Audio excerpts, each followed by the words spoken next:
Obviously, an exciting time in Blue Jays world. What do you just think about the AL race right now with the Rays and the Orioles and the Mariners and just kind of the Jays' outlook going into the playoffs here and just the whole race? Yeah, it's a great race. I mean, the American League East is an unbelievable division, so you got that race going on, and then you got the wild card race going on as well. All these teams are good. The Blue Jays are good. The Rays are good. The Mariners are good.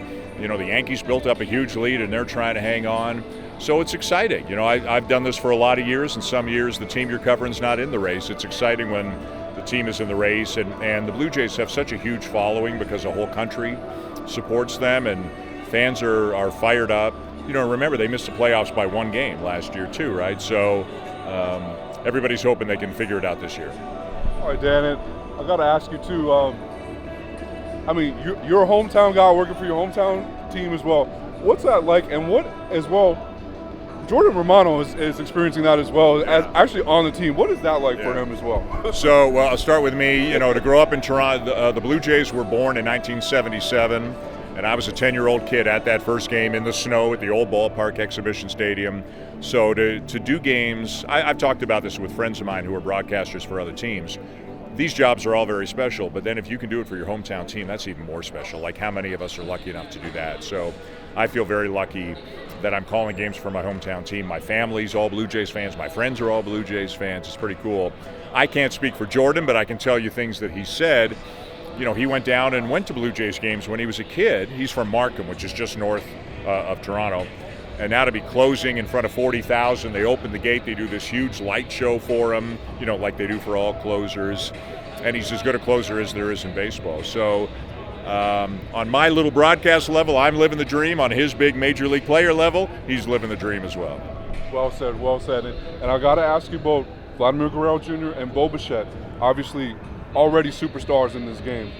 But do you feel that there's another level for those guys to get to even? Yeah, well, there are different cases. So Vladdy had that other level last year, right? In any kind of a normal year where there's no Shohei Ohtani, Vladdy wins the MVP easy. And he's kind of, not putting up exactly the same numbers this year. I think they're pitching him a little bit differently. He's got to make some adjustments now. I think he can get back to that level that he had last year, and maybe that's unfair to him because most guys never get anywhere near that level, but I think he's that talented that he can do it. Maybe it'll take until next year. Maybe he needs kind of a reset. Bo, you've seen over the last week or so what his ceiling is. It's ridiculous. And he's not been quite himself this year. He's been off a little bit, fighting it, trying to decide how aggressive I should be. Should I take more pitches? Should I pull the ball? Should I hit the ball to right field? And I think about 10 days ago, he kind of said, screw it, I'm going to just be me. I'm just going to go up, see the ball, hit the ball as hard as I can. And that's who he is. And his ceiling is extremely high as well. And one's 24 and one's 23. That's the crazy part. And they're both in their fourth year in the big leagues already. And I think they're both going to grow. I like that. And I got to ask you, can you share your favorite Sunday Night Baseball memory? Wow. I haven't thought about that in a long time. It's been a few years. I would say maybe at Dodger Stadium, I called a no-hitter. Jake Arrieta for the Cubs threw a no-hitter against the Dodgers on Sunday Night Baseball. That was pretty cool. We also got a chance to do the one-game playoffs that they had back then, one of them each year, and those were really fun. But a no-hitter's pretty special. A no-hitter in a place like Dodger Stadium with a pitcher like Jake Arrieta, who was in his absolute prime then. My son was at the game with me. I brought him on the trip, and he texted me like in the second inning, and he said, Dad, I know you say we're supposed to root for the home team when they give us tickets, but Arrieta's going to throw a no-hitter tonight. And that was like in the second inning. He goes, can I cheer for the Cubs? I said, yeah, you can cheer for the Cubs. So that's a good memory for me. I like that. And I have to ask you as well, do you have a favorite Roy Doc Halladay story or moment? Wow. So Roy was very young when I was there. I started with the Blue Jays, then I went full-time to ESPN, and so I wasn't around for Roy's great years in Toronto. I just remember him as an unbelievable competitor. On the day of the game where he was pitching, it's like he didn't even see people around him. He was so much in his zone, walking around. He was so locked in. He was the nicest guy in the world, just nice, very quiet, very introverted.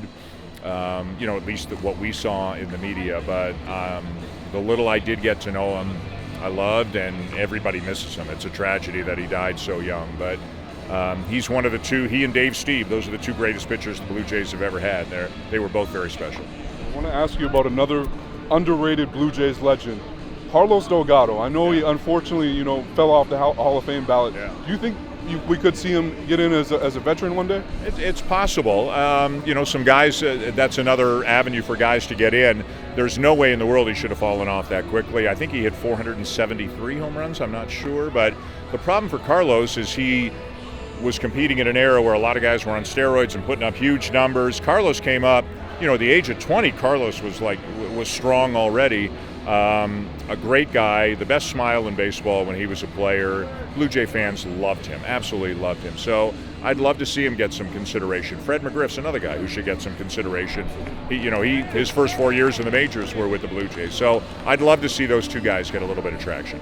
I like that. All right, I'm going to get you out of here on a fun one. I need your personal pick for the greatest baseball movie of all time. I'm one of those. I'm one of those Field of Dreams guys. Okay. So I know a lot of people go like, "Man, what are you talking about? It's not even a baseball movie." But I mean, I love Major League, love The Natural, all the classics. But in my heart, I got to go Field of Dreams. All right. So. Yeah, Shulman, really appreciate the time. Thank you.